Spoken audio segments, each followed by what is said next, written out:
Let's talk about sexual McCarthyism. It's an incredibly important idea. What is McCarthyism? Joe McCarthy is a senator in the mid-50s who's fighting communism.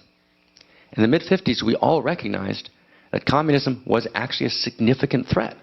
Right? The Cold War was a real thing, and it was important that we were engaged in fighting communism. Communism is a force that was responsible for more death than virtually any other force in history. Talk about Stalin, right? Talk about Mao in China, right? And talk about the Khmer Rouge in Cambodia. And enormous tragedies, right, were wrought upon humanity, right? Tens and tens and tens of millions of people were killed. Right? We were standing for, again, the American way. And that's a good thing. Right? Whether you're a Democrat or a Republican or an independent, right? The way of life we've built here, this evolution of consciousness called democracy, really matters. So McCarthy is standing against communism.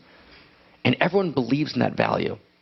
But McCarthyism is, that's the word in culture, when McCarthy uses the natural anathema to communism, right, to attack people for all sorts of ulterior and base motives. That's McCarthyism. What's sexual McCarthyism?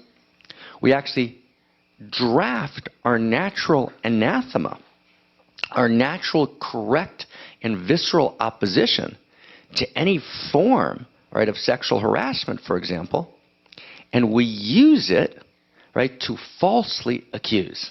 That's sexual McCarthyism. Right? Meaning we use our united opposition to all forms of sexual harassment and sexual abuse, but we use that opposition to actually attack persons, right, for reasons that have nothing to do with the sexual issues at stake. I'll just give you one example. Right?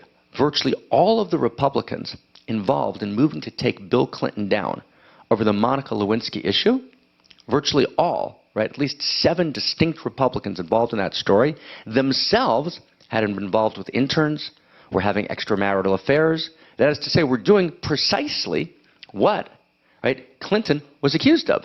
And Laura Kipnis, professor at Northwestern University, in her book, A Female Thing, Chapter 4, points this out, right, and annotates it. So that's called sexual McCarthyism.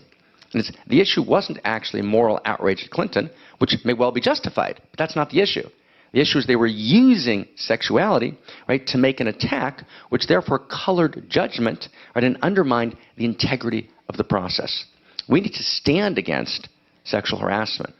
We need to stand against, right, any violation of the feminine or the masculine, whether it's men being raped in prisons or women being raped on campus. Same, right? Both tragic.